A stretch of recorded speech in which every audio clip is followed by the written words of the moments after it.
Kidney के अमराज से परेशान मायूस लोगों के लिए खुशखबरी। No operation, no side effects, 100% result. R&S Unani pharmacy, first floor, syndicate bank, Bahadurpura X road, Hyderabad. अस्सलाम वालेकुम नाज़रीन, आइए नजर डालते हैं देश की राजधानी नई दिल्ली और उत्तर प्रदेश से कुछ खास खबरों पर। सीएम हाउस के बाद छठ पूजा को लेकर विरोध प्रदर्शन में बीजेपी सांसद मनोज तिवारी घायल हो गए हैं। इस दौरान कई प्रदर्शनकारियों को चोटें भी आई हैं। बताया जा रहा है कि मनोज तिवारी वाटर कैनन चलने के दौरान बैरिकेडिंग से गिरने से घायल हुए हैं। कान और पैर में चोट आई है। मनोज तिवारी को दिल्ली के सफदरजंग हॉस्पिटल में एडमिट करवाया गया, जहाँ उनका इलाज चल रहा है। आपको बता दें कि दिल्ली बीजेपी नेताओं और कार्यकर्ताओं ने छठ पूजा पर रोक के विरोध में मंगलवार यानी आज मुख्यमंत्री अरविंद केजरीवाल के घर के बाहर प्रदर्शन किया है। साथ ही दिल्ली बीजेपी प्रदेश अध्यक्ष आदेश गुप्ता ने लाखों पूर्वांचलियों की तरफ से मनाए जाने वाले छठ त्योहार पर प्रतिबंध के लिए केजरीवाल सरकार की निंदा की है। साथ ही आपको ये भी बता दें कि दिल्ली आपदा प्रबंधन प्राधिकारी यानी DDMA ने कोरोना के चलते 30 सितंबर को अपने आदेश में नदी के किनारे और पब्लिक प्लेसेस पर छठ मनाने पर रोक लगा दी थी। हालांकि आदेश गुप्ता ने कहा है कि छठ धूमधाम से मनाया जाएगा और बीजेपी शासित नगर निगम इसकी फैसिलिटी करेंगे।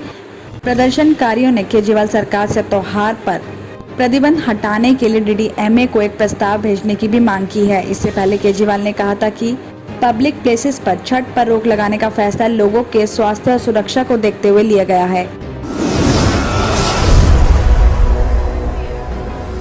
राजधानी दिल्ली में प्रदूषण के खिलाफ जारी जंग में रेड लाइट ऑन गाड़ी ऑफ फिर से शुरू होगा। मुख्यमंत्री अरविंद केजरीवाल मंगलवार यानी आज कहा कि हमने इस पहल को पिछले साल शुरू किया था और अब इस पहल को फिर से 18 अक्टूबर से शुरू करने जा रहे हैं। सीएम केजरीवाल ने कहा कि जैसे ही आप रेड सिग्नल पर रुकते हैं अपनी गाड़ी के इंजन को बंद कर दें। आप आज से ही शुरू कर सकते हैं। हालांकि इसे ऑफिशियली 18 तारीख को लॉन्च किया जाएगा। साथ ही अरविंद केजरीवाल ने आगे ये भी कहा है कि अगर आपने ग्रीन दिल्ली ऐप डाउनलोड नहीं किया है तो कर लें। अगर आप दिल्ली में कहीं भी प्रदूषण देखते हैं तो ऐप के जरिए से शिकायत कर सकते हैं। अगर कोई ट्रक वायु प्रदूषण का वजह बनता है या कोई भी उद्योग जो प्रदूषण फैला रहा है, कचरा जला रहा है, तो आप वहां शिकायत कर सकते हैं। हमारी टीम मौके पर पहुंचेगी और प्रदूषण के सोर्स को रोकेगी। केजरीवाल ने आगे ये भी कहा कि दिल्ली में पिछले दिनों प्रदूषण बढ़ा है। उन्होंने लोगों से पब्लिक ट्रांसपोर्ट का यूज करने को कहा है। उन्होंने कहा कि हमें वीक में कम से कम एक बार अपनी गाड़ी नहीं निकालना चाहिए। हमें मेट्रो, बस या दूसरों के साथ गाड़ियां शेयर करने का फैसला लेना चाहिए। स्पेशलिस्ट का ये भी कहना है कि अगर हम ऐसा करते हैं तो प्रदूषण को कम किया जा सकता है और पेट्रोल की बचत भी की जा सकती है।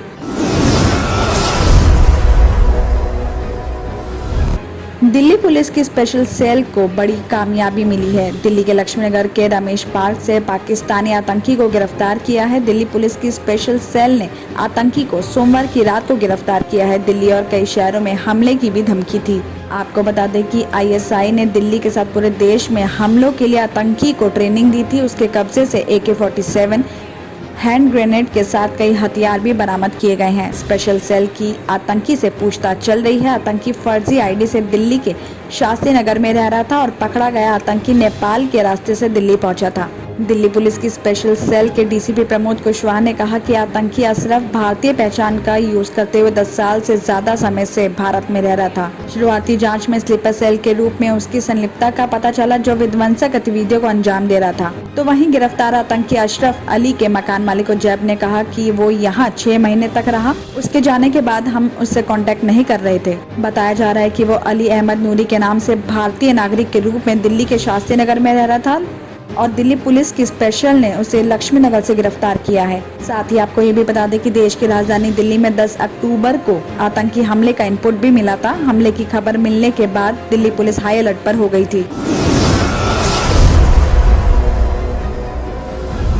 दिल्ली में डेंगू का डंक लगातार बढ़ता जा रहा है। जारी आंकड़ों के मुताबिक अक्टूबर के महीने में अब तक डेंगू के 129 मामले सामने आ चुके हैं, तो वहीं सितंबर में 217 मामले दर्ज किए गए। आपको बता दें कि राष्ट्रीय राजधानी दिल्ली में इस साल करीब 500 लोगों को अपनी चपेट में ले चुका है और अब तक 480 मामले सामने आ चुके हैं। खास बात यह है कि इस साल डेंगू से किसी की भी मौत नहीं हुई है। दिल्ली बाल अधिकार संरक्षण आयोग यानी कि डीसी पीसीआर के अध्यक्ष ने उपराज्यपाल अनिल बैजल को चिट्ठी लिखी है। चिट्ठी में उन्होंने स्कूल आंगनबाड़ी खोलने को लेकर विचार करने का अनुरोध किया है। डीसी पीसीआर ने कहा है कि नर्सरी से क्लास 8 तक के स्टूडेंट्स को हफ्ते में कम से कम 2 दिन और सभी बच्चों को आंगनबाड़ी हफ्ते में कम से कम 1 बार खोले जाएं। डीसी पीसीआर की तरफ से जो लेटर लिखा गया है उसमें ये भी कहा गया है कि लगातार स्कूल बंद होने से बच्चों पर बुरा असर पड़ा है। शुरुआत में हफ्ते में कम से कम 2 दिनों के लिए ही स्कूल खोला जाए और आंगनबाड़ी केंद्र हफ्ते में कम से कम 1 दिन खोले जाएं।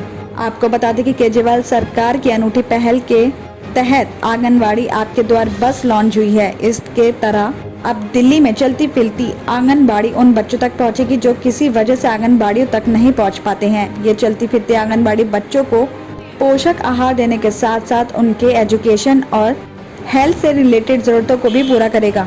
अंतर्राष्ट्रीय बालिका दिवस के उपलक्ष्य में सोमवार को उप मुख्यमंत्री मनीष सिसोदिया ने आंगनबाड़ी ऑन व्हील्स कार्यक्रम लॉन्च किया। मायूस लोगों के लिए खुशखबरी, R&S यूनानी फार्मेसी किडनी और गॉल ब्लैडर स्टोन के खात्मे का जरिया। आप UNI स्टोन कैप्सूल्स के जरिए खात्मा कीजिए। No operation, no side effects, 100% result. सिर्फ UNI स्टोन कैप्सूल से मुस्तहिक लोगों के लिए खुसूसी रियायत। फिर से पथरी न होने का मुकम्मल इलाज, दर्द, कॉन्स्टिपेशन और पुराने कब्ज से निजात पाइए। आज ही तशरीफ लाएं।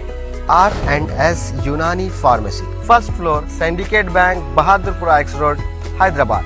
कॉन्टैक्ट 9703 939 436 9063 383760।